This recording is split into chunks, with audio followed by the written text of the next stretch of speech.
Day063.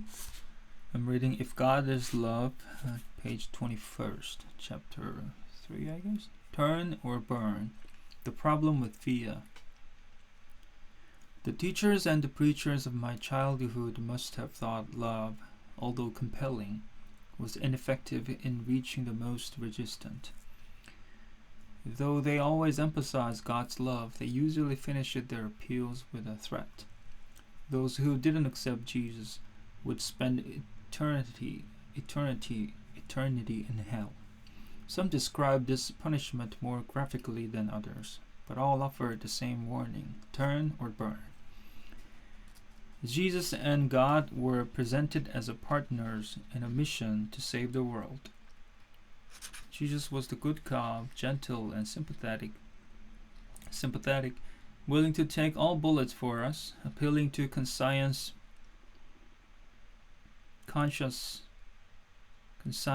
and promising us a reward for doing the right thing.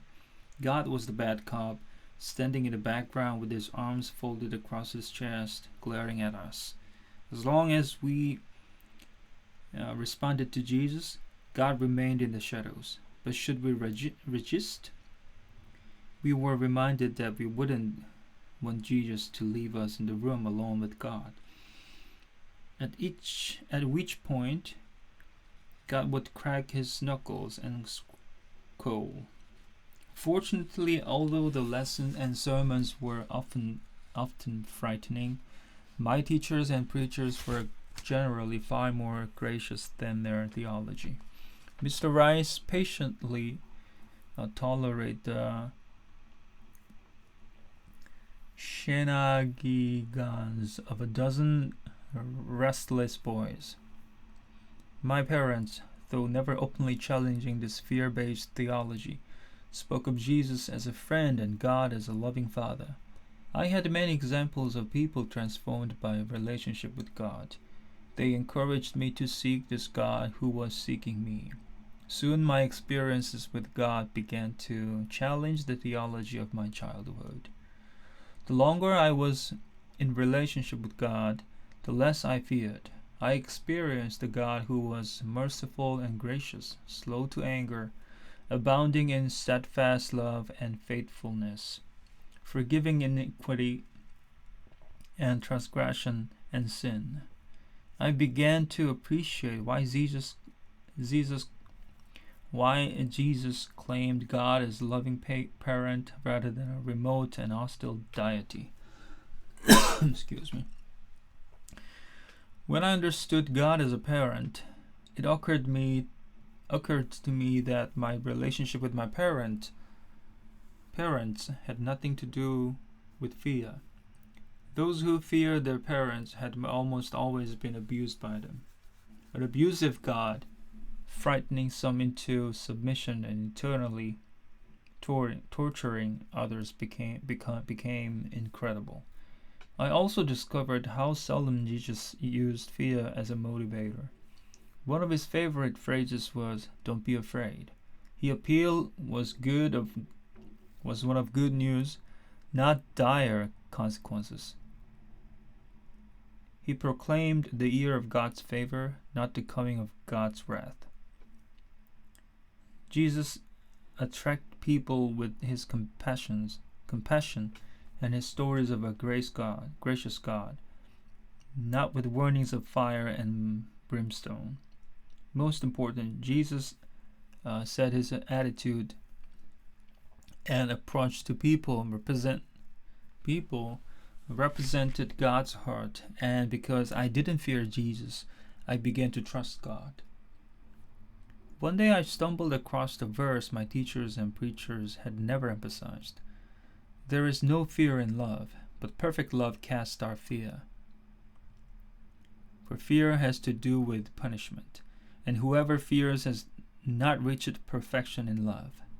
I wasn't completely certain what this meant, but I knew I didn't want fear to be part of my relationship with God any longer. Of course, moving from a theology of fear to one grace takes time. I wasn't immediately consistent, and I still struggle. For many years, I lived in this no man's land between fear and grace. I believed in and taught God's unfailing commitment to love, but held on to theological formulas that called this grace into question. God was good, but He also demanded Jesus' blood. Jesus loved every person, but somebody had come with sword in hand and destroyed many of those people.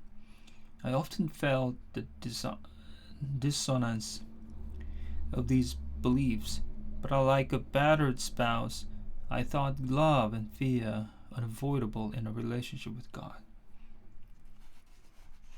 Though I never adopted a fire and brimstone style, when people resist my pastoral ministry, the threats and warnings of the past came naturally. God was gracious to me, but there was some who seemed appropriate targets for divine wrath. Theological violence, though a last resort, remained an attractive option. Yet whenever I made use of fear, I felt spiritually soiled. Abandoning fear as a tool of ministry became easier when I saw its ugliness at an evangelical youth rally. I had taken the youth of my church to hear a popular evangelist. The rally was far different from the revivals of my childhood. Rock music had replaced hymns, images flashed on the large video screens, and young people hit beach balls from one part of the arena to the other. Everything had changed but the message. The speaker stood and told the same frightening story of sin and death. He announced the same good news of Jesus and His love.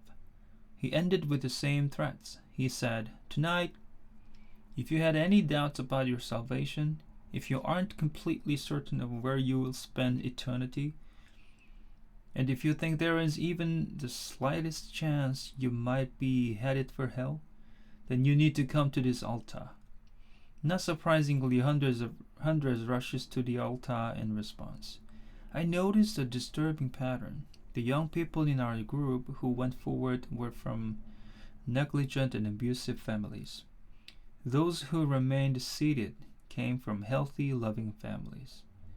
That night, I realized how fear manipulates. I recognized how Christianity had preyed on the insecure and anxious. Later, I read a report of a rally that claimed 400 young people had given their lives to Christ. I wondered if what really happened was that 400 emotionally vulnerable and broken young people were taught to fear God. That's sad.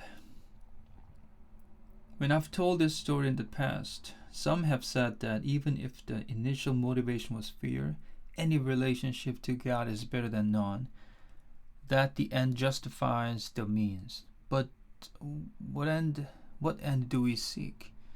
Is the success of our evangelism dependent upon how many people kneel at the altar? Or do we judge our effectiveness by how enduring and healthy a person's relationship with God becomes? A friend once gave me a video of Christian play, Heaven's Gates and Hell's Flames. The title set off warning bells, but my friend assured me I would enjoy it. She explained that her teenage daughter, a prodigal who'd resisted her mother's religious appeals, had gone to the altar after attending the play. She wanted me to take our youth group to a local production. The play was appalling. It was a series of vignettes in which persons either accepted or rejected the plan of salvation, and were then unexpectedly killed in a car accident or in construction site disaster. Oh man. They would arrive at Heaven's Gate, where all angels would look for their names in the book of life. Those who were saved were warmly welcomed, while the unsaved were dragged from the gate by the cackling demons.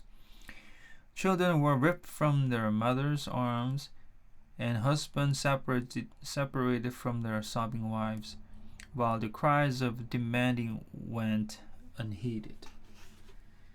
Man, that's bad. Okay, I should stop here today. Please correct me if you can. Thank you.